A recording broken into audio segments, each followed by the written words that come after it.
That's when you know it's going to be a good one. You know what I mean? Exactly. And Yeah. speaking of that, we're on Patrick.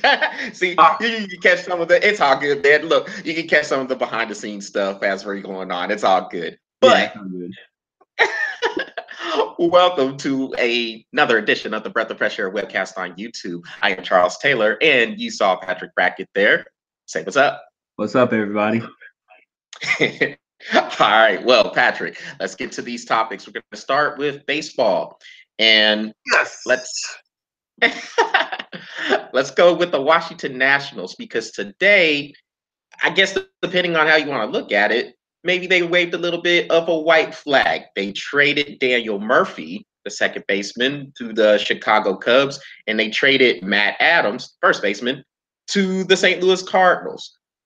Bryce Harper is still on the team. So the GM or president or whatever he is, you know how it is with these fancy job titles now, said he still likes the team to make a run. Now, as it is, you'll have to check the standings for me, Patrick, because I'm not exact on this, but I think the Nationals are 7 games 7 games behind. behind. How many? 7 games behind. Oh, okay, I had it right. That's what's up. Okay, 7 games behind the Atlanta Braves for first place in the NL East. So it's not out of the possibility they could get hot and make a run for the division, but They just lowered their chances. yeah, and the Nationals are just kind of that team that's always hyped up to do stuff, and then they never do anything. So, Nationals lost today, so they're 8 games behind right now. because the Braves were winning 6-0 last time I saw the score. Did that become final? 6-1 Braves right now. Yeah, 6-1 Braves, and Washington is actually losing today. Sorry, I thought they already played today. They're losing to Philly 2-1 in the top of the 6th. And Philly has two men at second and third. All right, so as it stands, there's 7 games out, looking like it could be 8 by the end of the day. No, they are 8. They are 8. It looking like it might be 9. Oh, they are 8. Okay. Well, as it is, they got a pretty good margin of games. But they have about a month and a half left in the season. Maybe they can make a run. I'm not expecting it, but but they could make a run. So I guess my question, Patrick, is this a give up for the Nationals? Because remember, when they didn't trade Bryce Harper at the trade deadline, which is another thing, you're gonna have to tell me about this whole trade deadline too, because I thought if the trade deadline passed, other trades couldn't be made. So I have to know if there's another deadline I didn't know. I'll explain it to you. Okay. Well, as it is, these trades went through today. So is this pretty much the Nationals throwing up the towel here to you? Personally, no. I don't think it's them throwing up the towel. I do think that they have lowered their chances of doing anything. But me personally, I think this is them. I think this is them freeing money up to put somebody in place, whether it's to buy another first baseman that can do what Matt has been doing, or buying an outfielder to do what Murphy's been doing. I don't think they're throwing up the flag yet because, like you said, I mean, honestly, they're still in striking distance, even though they're 8 games out. I think this was a move to free up money, whether it be in the off season or in an opportunity that they have to make a run in about 3 weeks. That's my personal opinion about it. No, knowing the owners, I can't think of his name right now, but the owners of the Nationals, he's not that type of person to throw up a white flag. I think the GM's name is Mike Rizzo. Mike Rizzo, yeah. He's not the type to throw up a white flag even when he's down 7 games, 8 games, or whatever it is. So, I don't think Washington is panicked just yet. I think that, like I said, I think they're just trying to alleviate some money, whether it's to redo Bryce Harper's contract at the end of this year when it's up, or try to make some moves to get some more pop in their lineup, or get some better defense, because Philly just put another run on the board. So I don't think they're throwing up the white flag yet. And then speaking on the trade deadline, so the trade deadline is final at like July or whatever day that is, July 31st. July 31st. But if there is a trade pending, if there was talks and they can prove that the paperwork shows that there was a trade pending with those two teams, or if there's three teams involved or whatever, then they have until August 31st to solidify that trade and get it done. If they don't do it by August 31st, then all trades stop and they can't finish that trade until the end of the year, and that would be after World Series. Got it. All right, yeah, because I was wondering about that. I said, so wait a minute, how are trades still happening? And I heard rumors some other trades could happen, whether it be for a pitcher or a reliever. But I said, so if they can make trades, what's the purpose of the trade deadline? The trade deadline is just to get the paperwork in. Gotcha. All right. So if they can get the paperwork in, then they can still negotiate for a trade through that time. But as soon as it hits August 31st, then that's it. If you don't make the trade after another month of the deadline, then the trade doesn't go through, and you have to wait until after World Series to start negotiations. And you know what, Patrick? Yes, I agree with what you were saying about them trying to free up money, whether it is for a run at Bryce Harper or for him to stay there or to get some other people. And also about this Nationals clubhouse, there's been reports of it being toxic, just not a good clubhouse. You have people arguing all the time. You have a brand new manager who came in there, Dave Martinez, and the Nationals seem like they go through a manager once every 2 years, if not every other year, or if not every year. So I don't know what the Nationals are going to do, but to me, man, this to me looks like a team that sees, and I do agree when you're saying the GM is not necessarily throwing the white flag, but I think they see the end coming of like this present group, and also the window. That's the word I was looking for. The window's closing on this group because you've had this core pitching staff together for a few years with Scherzer, Max Scherzer, Steven Strasburg, Gio Gonzalez, Tanner Ward, all these guys who's supposed to be a good lineup. For the most part, they've been all right if they've been intact. The lineup has been good when they've been intact, but when they get into the playoffs, they have not produced. They have not come through. And now I think this is a GM in Mike Rizzo who I think he's invested in trying to make something happen this year. But after this year, dude, all bets are off. I think it might be, yeah, it might be a little bit of a fire sale going on. Bryce Harper, I think these contract talks are going to be very interesting. And I know you and I have discussed this on this show. We don't think he's going to get anything close to $400 million like they were talking about. I would be surprised if they did a $300 million deal with them. And honestly, the deal I see with them, if the Nationals keep them, if they keep them, I can see them doing like a 2 year deal, one of those like prove it deals. And then keep him and they can do that because of the age, because he's 25 right now. So if he's 25 right now, you do a 1-2 year deal, he's still 27. So he still has a lot of youth, and we would think he has some good years ahead of him. But he decided to go opposite field, yeah. Yep, say that again. I'm sorry. I said if he decides to go opposite field, yeah. Yeah, exactly. So, I mean, it'll be interesting to see how these contract talks go.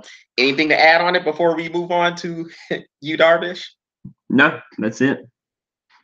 All right, man. Yeah, well, you know, you and I we'll be talking about this off net. We'll have to put that on a shorty or something. But blooper reel. So about Yu Darvish, and we mentioned the Chicago Cubs getting Daniel Murphy. That now, before I get to Yu Darvish, real quick, Patrick, and I'd like to get your thoughts on this too. Daniel Murphy going to the Cubs. what position does he play? Because he's a second baseman. The Bench. Cubs have Javier Baez having a career year there. Do you think, where's he going? I heard maybe third base for a little bit, but Chris Bryant's supposed to be coming back. Where do you think he goes? Bench. Straight insurance, basically, is what it is, right? He look, the way I see it, if the Cubs make it deep, they looking for a DH hitter going against Boston.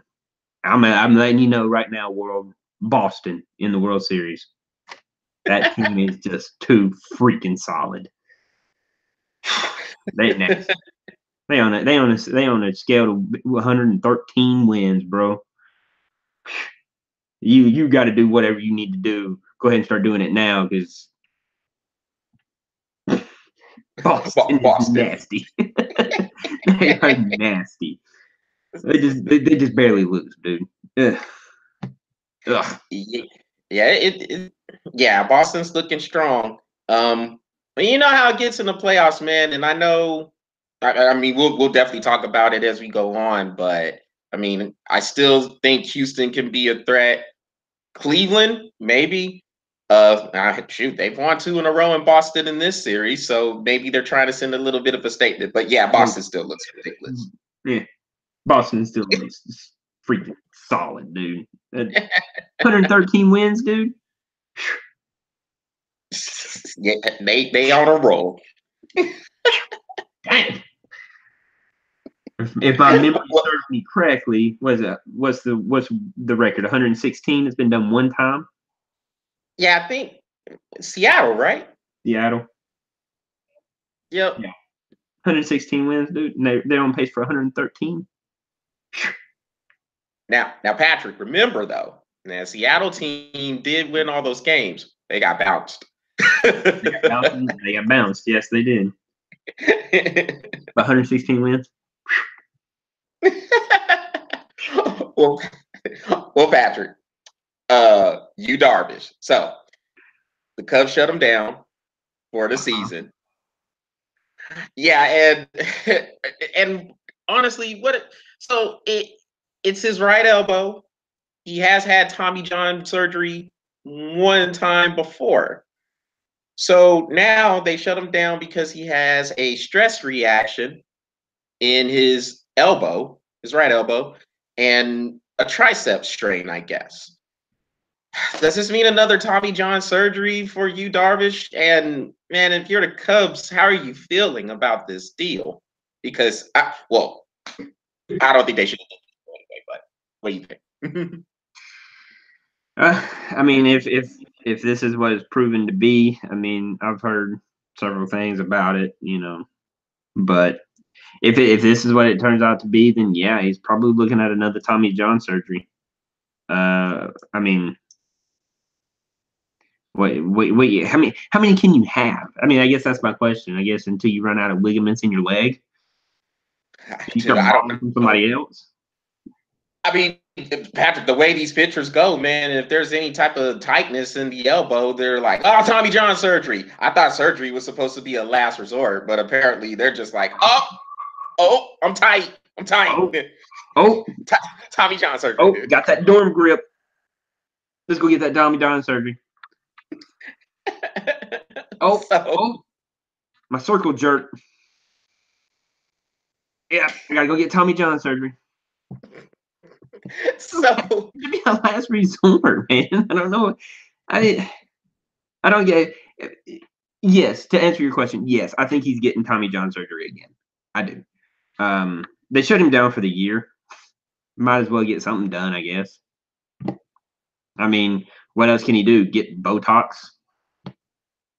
Well, the Cubs already kind of got some insurance by bringing Cole Hamels up there, so I think they were pretty well prepared just in case he wasn't able to come back. But to me, to sign Yu Darvish to a 6-year, $126 million deal, more than ever in baseball, or I say more in baseball than any other sport, it's about the years. Yes, the money is a big deal. Don't get me wrong about the money, but the years you're signing these guys are a big deal, because if you're going to pay this salary to what, in my opinion, is a declining player. Yu Darvish is a declining pitcher.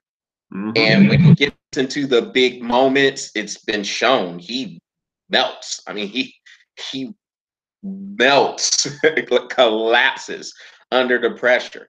I can't stress enough just his last start for the Texas Rangers when he gave up 10 runs in the fourth inning. I can't stress that enough. 10 runs.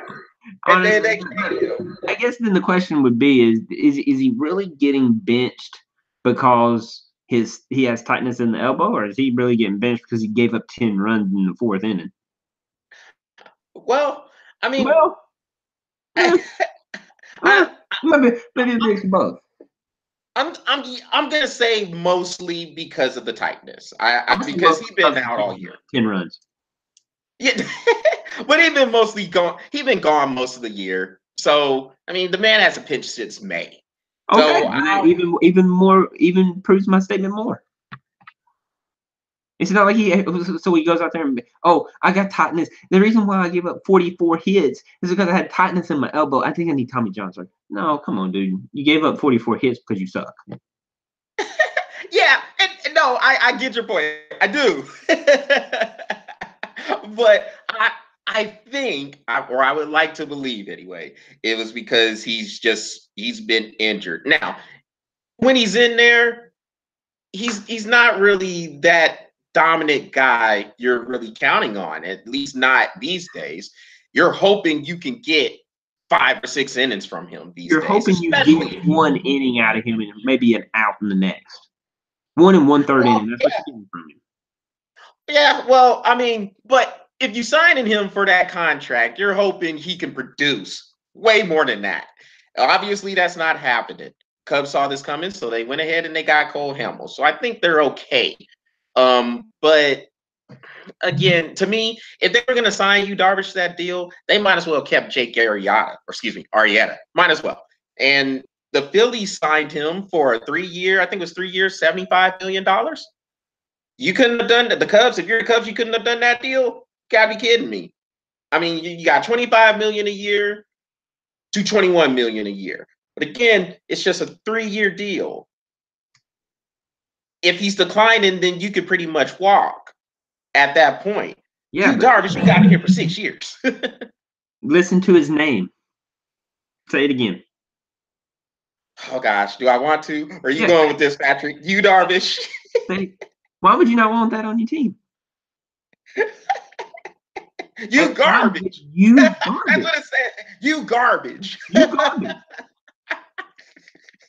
You garbage. Get off my team, you garbage. I mean, think about it. You garbage. On that note, Patrick, I think we said everything. I think we said everything we need to say about you garbage. I mean, Darvish. You had it right the first time. You knew where I was going with that. Oh yeah, I did. I just had to kind of catch it on for a little bit, and then once it hit, I was like, "Uh-oh, here we go." So, say his name again. Say my name. Say his name again. You garbage. You garbage, dude. Let him go. I'm sorry, man. Waste of a contract, as far as I'm concerned, by the Cubs. When they did the deal, I couldn't believe it. And look, for his sake, I would like to see the man come back, and maybe he could become something close to, I guess, what he was those first few days or first couple of years when he was with the Rangers. But I don't really see it, man. I tend to think it might be all mental at this point with Darvish. So there you go. Now you're saying what I said. I gave up 44 hits on 45 pitches. My elbow's tight. I gave up 21 runs. It's just, I need Tommy John surgery. You garbage. For even thinking that, you garbage. Just saying. Speaking of garbage, let's talk about the NFL and their ridiculous helmet rule. You got to. These topics this week, man. Popping, ain't they? So let's popping. Shark in Yes. the trash can. Well, hey, look, you know how we do, man. When we see garbage, we call it We out. call it out. Yep. Yeah. We And call it. so, So let's and let's so, call this out too, because NFL garbage is this too. I mean, Patrick, how much closer are we to flag football? Seriously, how much closer are we to seeing these players rolling out by next year? Let's give it a year. They just come rolling out in no pads, no helmet, their Short jerseys, some and a shorts. Falcon shirt just like this, No jersey, no. and a little leather helmet, just in case. Look, just the jersey, some shorts, and some flags. How close are we to having that happen? Like you said, about a year. After you explain this rule to everybody, a year. They'll probably agree with you after this. NFL be like, "Ooh, that's a good idea. Maybe we should just go to flag football." But I mean, Patrick, honestly, man, there's not too much to explain about the rule. Basically, it's really no more than, I guess, the targeting rule in college, or one of those using the crown of the helmets type of thing. That's basically what it is. More helmet to helmet contact means basically a 15-yard penalty, and it looks more to me like if you're making a tackle. I saw a tackle in, I think it was the 49ers Texans preseason game, where the dude ran in there, had a solid form tackle, solid, but his helmet kind of led forward a little bit. They threw the flag. They're like, what are we calling here? He hit him on the waist. He didn't hit him in the head. He didn't even hit him in the chest. He hit him like around the waist. This is a perfect form tackle. But they are throwing these flags. This is the latest, Patrick. The latest of the series of ridiculous rules. And honestly, it's just it's the latest of a much bigger problem when it comes to the NFL. Patrick, they don't know how to handle anything. Nothing. They can't handle punishments. They can't handle anything that has to do with marijuana usage. They can't handle anything that has to do with domestic violence issues. They botched the thing with the anthem protest. They don't know how to handle anything. They are awful in any type of administration, period. yep, Period. that works. And you know what's really sad? You know what's really sad? What's really sad is the owners and that sorry commissioner, Roger Goodell, they're too blinded to even see it. They don't care, because they're blinded by the billions and billions of dollars that's rolling in every single season. They don't care about any of that. If they did care about player safety like they want to always broadcast, then they wouldn't keep these meaningless preseason games. But yet you're having joint practices, but you still want to play these preseason games. You also had talked about adding games to the regular season schedule. Well, player safety is a priority. This rule right here is really just the latest. As garbage of a rule as it is, it's just the latest of just cases where they're suckage. That's a good word. Suckage. So I just don't even. With what you said, Charles. I mean, honestly, there's really nothing else to say. I mean, like you said, at this point, the NFL has to understand that you can't band-aid a problem. This is just the latest of another band-aid and another band-aid, and next year there'll be two more band-aids, and next year will be two more band-aids, and it's getting to the point where it is going to be flag football. And if that's the case, I mean, yeah, they're worried about these billions and billions and billions of dollars, but last year alone, the NFL suffered its worst season. Now, don't get me wrong, $11.4 billion is not like anything to sneeze at, but years before that, they were clearing 14 and 15 billion. I mean, even baseball is clearing what, double what they've been clearing in the past 10 years. I mean, baseball's killing it, basketball's killing it, because they're not out changing the rules every time they just see a little problem. They don't fix the problem by adding another sissy rule. They fix the problem by saying this is what you're going to do, or you're not going to play. Patrick, and about that. All right, so we're with the anthem protest, and you and I, we had some, bonus topic. Yeah, just real quick, man. It's like it's not anything that we're gonna like stay on, because I mean it's not one of those things where we're debating which side are we on or anything like that. Where I'm going with this is the NFL. Like the anthem protest is one of the biggest things when it comes to what you were talking about with making a decision, sticking with it. If you're the NFL and you say to your players, you have to stand, stick with that ruling. If you're telling them they don't have to stand, stick with that ruling. Mm-hmm. The NBA, I'll go to the NBA with this. They came out and they told their players, Adam Silver, who's probably one of the most player-friendly commissioners we've seen in any sport, to be honest. He came out and he said, look, if you guys want to wear a shirt or wear a wristband or whatever it is to draw attention to a cause you feel passionate about, that's cool. But we would like for you to stand for the anthem when it's being played. The NBA has not had a single problem. One problem. And so it's one of those things, man.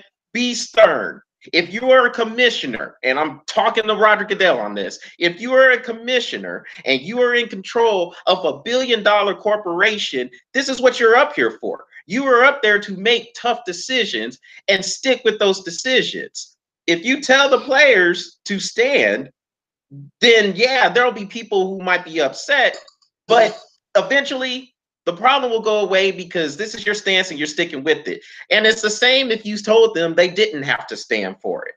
People will be upset, but this is what you have to know when you're in this position. You are not going to please everybody. There's no way to please everybody. There's almost 8 billion people on this planet. You're not going to please everybody. Me and my wife, actually, I got to say this. Me and my wife actually live by saying, you're not going to please everybody, but if you want to make everybody happy, sell ice cream. I like that saying. But even people, you know how people are. What type of ice cream do you have? You know, sell vanilla, you can sell chocolate, you can sell Napoleon, or what's that word? The one that the chocolate, the vanilla, and strawberry are in. What's the word? It's like Napoleon. Metropolitan. There we go. I couldn't think of the name, but you know what I'm talking about. But you know how people are, Patrick. Yeah, but if you have all varieties, sell ice cream, you make everybody happy.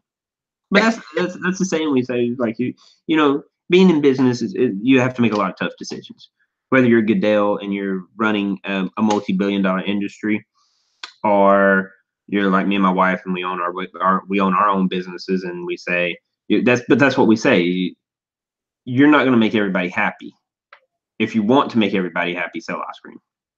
Because it's I mean, because nobody's going to make everybody happy. But like you said, stick to a stance, stand by your stance, and let it be what it's going to be. You're not going to please everybody, but it's not about everybody's decision. It's the reason why you run the organization. And if you have a problem with running the organization and you can't stand by those things, then you need to step down. Plain and simple. It's not. It's when you're in that position, it's a dictatorship. Not everybody gets run. It's not. You don't get to do what you got to do what the populace says. No, you do what you need to do because this organization has to go in a certain direction, and you got to make that decision. Yeah, and look, and be reasonable about it. I mean, I think you can come to a common ground to where not everybody's going to agree, but at least they can see where you're coming from with it. And again, like you said, if you stick with the decision, eventually it will be fine. Still might be some people upset, but they'll respect the decision and they'll respect you because you stuck with that decision. You made your decision, you stuck with your guns, you can roll about it. And remember this, Patrick, it is better to be respected than liked. That's what I always feel like, man. It is better to be respected than liked. Not trying to get all poetic, but but I think that is a true statement. I got poetic. Yeah, you did, but still. Yeah. But well, before we move on, Patrick, is there anything you want to add to this ridiculous rule and how we're going to be playing flag football next year? No, just any team out there that decides that they want to play flag football, man, I'm really good at flag football. Just saying. Yeah. And I'm down for any team, even the teams I don't like. Down for any team. Just saying. Such a stupid rule, man. I just can't believe how all of a sudden the NFL is trying to just literally legislate hitting, like normal tackling out of the game. It seems like it makes no sense. Well, like I said, any team who wants to hire me, just let me know. For my age, I'm pretty fast. Just saying. And since I don't have to get tackled, and you'll get a 6-figure contract. I get a 6-figure contract because I'll never get tackled. Look at it that way. Well, all right, Patrick. No, I agree with you. Call me up too. Just give me a call. Yeah. Leave your post in the bottom and let me know. I'll send you my phone number. Exactly. So, man, let's talk about some college football before we close this one out. So we're going to start with the situation in Maryland where it could be one of those cleaning house situations. So for the people who aren't familiar with the situation that has happened, you have the head coach DJ Durkin get put on administrative leave because apparently he was promoting a culture of using players, for the lack of a better word. And most importantly about this, a player died. That's not what I'm laughing about. I am laughing a little bit, but say his name one more time. DJ Durkin. Yeah. No, I have to say that DJ Durkin, that is like the best porn name ever. What? Just saying. They go right on there with Dirk Diggler. You know what, Patrick? Make sure I got that name right. Okay, just make sure. I'm pretty sure I got it right, but yeah. I'll look it up right now. You go ahead and finish. Right. I'll look it up. Oh my gosh, Patrick, jeez. But more importantly, man, a player literally died on his watch, and I guess it was from a heat stroke. Basically, his body temperature was 106 degrees. So when you have that type of culture going on, look, man, we played football and we remember how things were. I mean, the coaches were tough on us. We were running these 2-a-days or whatever throughout the summers. And I mean, things would get pretty heated out there. The coaches were pretty tough on us. But man, never to where players were just kind of just getting just abused, really. Just having them eat until they puke, and then having dudes get hurt, and then just coaches yelling at him, drag his ass off the field. I mean, come on, man. Look, at some point, they said, I get the toughness of being on the football field. I get coaches trying to toughen people up. But at some point, man, some humanity has to kick in. And you can't just be abusing players like that. I mean, if this man is gone, then yeah, so be it. I mean, good. He's out of here. Was that his name, DJ Durkin? Yeah. Okay. Thanks. So Daniel John Durkin. Daniel Durkin. gosh, it, All right, yeah, it does sound like a porn name, but yeah, my turn. yes. I agree with you, man. Look, I remember running 2 a-days. I remember running 3 a-days. Whether I was in football or baseball, I remember it. Getting up early in the morning, going playing baseball. Take a few classes, go play some baseball after lunch. Take a few more classes, afternoon practice. Look, I get it. But our coach never ran us to the point where we were about to pass out. Yeah, he did. Don't get me wrong. Yes, he did. But we were completely hydrated. Um, I remember all those things. And look, I understand the toughness. I understand that he wants to bring a certain amount of toughness to Maryland. I get it. I mean, but come on, bro. Somebody dies on your watch, you gotta go to jail. Kid died.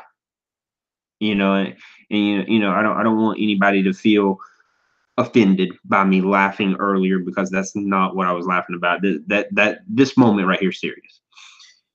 If somebody is under your watch, whether it's a college football player or an NFL football player, sometimes, Charles, we even say this. Sometimes the coach's job, every time the coach's job, but sometimes you have to look at it and say you have to protect those players from themselves. And sometimes you're going to have to put the hardness to the side to take care of the people that are playing for you, or playing with you, or something. But a kid died on his watch. There has to be more than just an administrative leave or a fire. This is uncalled for.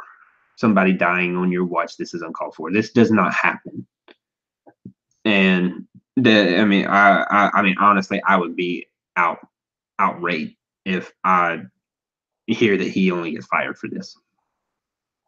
This is not something that just this is not like Paterno at Penn State. You know what I mean? This is much more serious. And if there was furniture moving because of what was going on in Penn State, there definitely better be some furniture moving in Maryland. So I agree with you. There has to be more than just an administrative leave. Yeah, he can be on administrative leave until whatever we find out. After that, regardless of what they find out, this kid died on his watch. His parents should be doing whatever it takes to get this man to realize what he has just done. Again, understand the toughness. I've been there. But even when I coached my son's baseball team, we had water. We had practiced for an hour and a half. We had water probably 7 to 8, 9, maybe 10 times in that hour and a half. That's ridiculous. People don't die because you play sports. You die because you go to the freaking army or something like that. You don't die because you play sports. It's ridiculous. Yeah, and I think the player's name, Jordan McNair. You, I just there's no coming back from that. Like that, no matter what it is that was going on during practice, whatever it is, man. There's no that kid is never coming back. His parents will never see him again. Mm-hmm. And for what, man? What? Because you were trying to prove a point. You trying to toughen him up. I don't know the particulars of it, of whether or not they were trying to get his weight down or they were just running hard practices these days.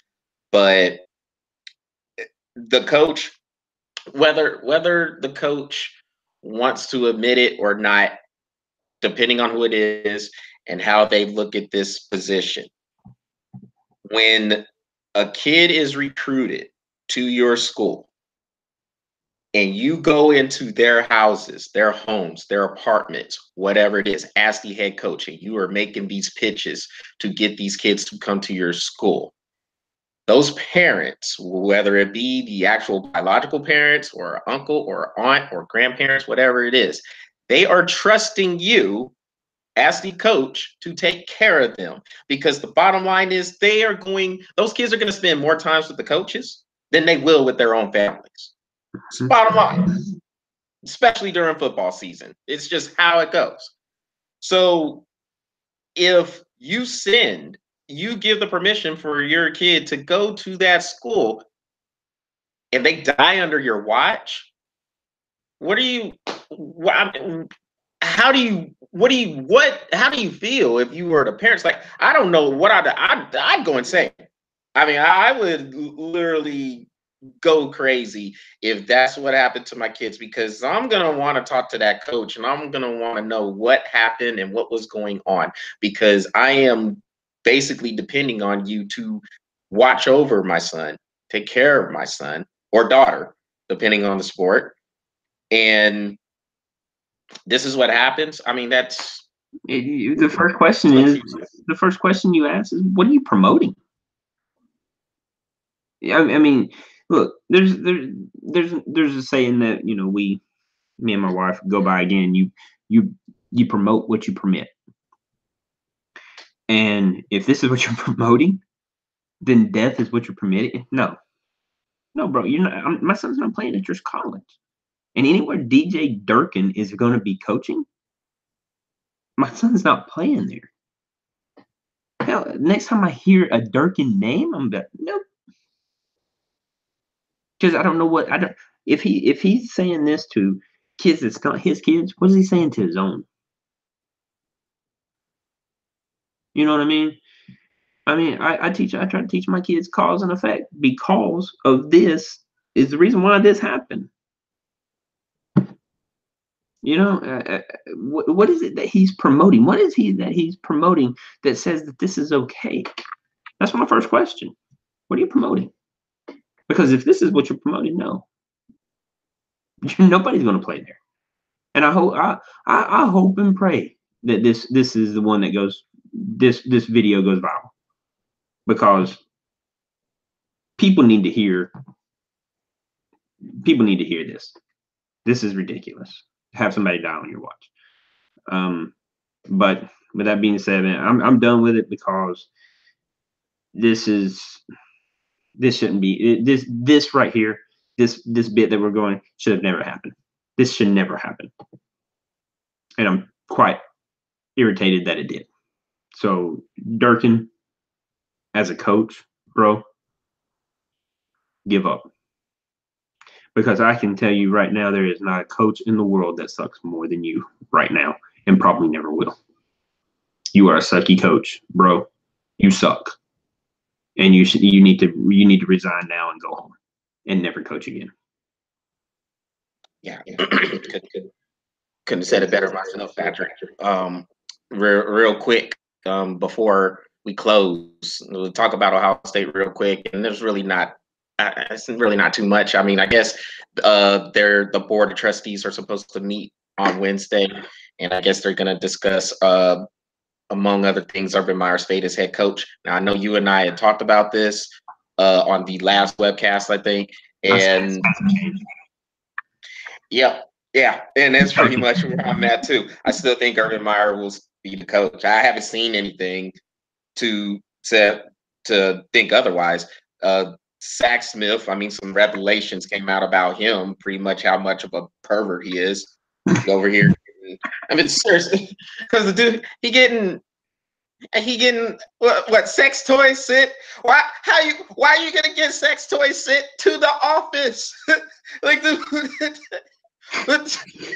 the athletic office? What are we doing? Let's weigh the odds. Do I want my wife to find out, or do I want the world to find out?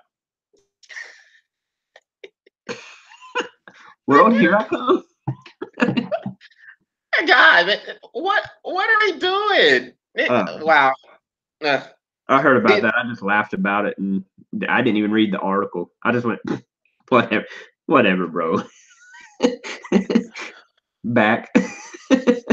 The only thing, Patrick, I would just ask, and this is about Urban Meyer, man. I mean, This could be a quick answer, man. If he did everything he said he was supposed to do, man, why lie? If you ran everything up through the proper channels, why would you lie? To protect this dude? Give me a break, man. This dude has been in trouble pretty much the whole career you've been coaching.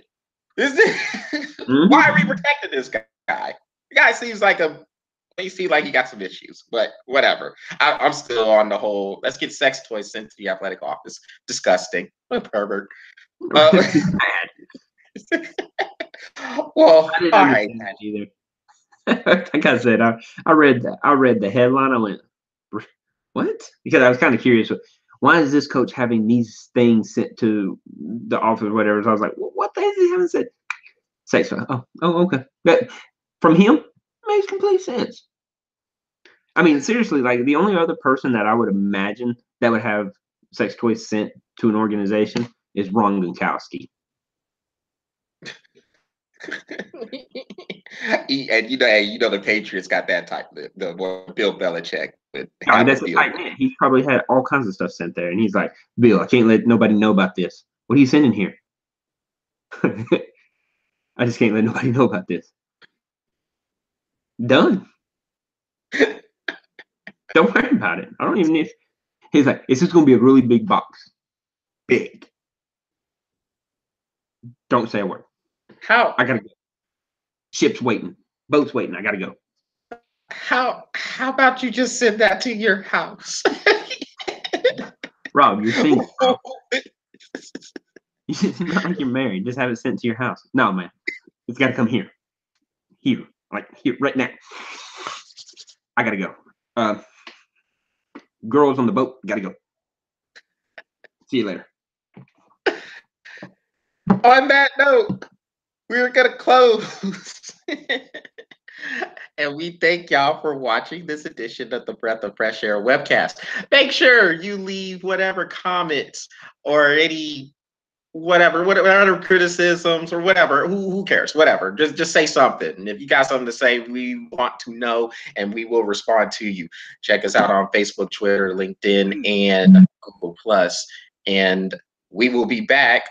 Maybe this week. I have to talk to Patrick to see if he can get on. But we'll see about this week. But if nothing else, we'll have an episode coming up next week for the college football preview, since college football will be starting next Thursday. So, with that said, I hope everybody has a good rest of the week. I hope everybody has a good rest of the week, and we will talk soon. Take care.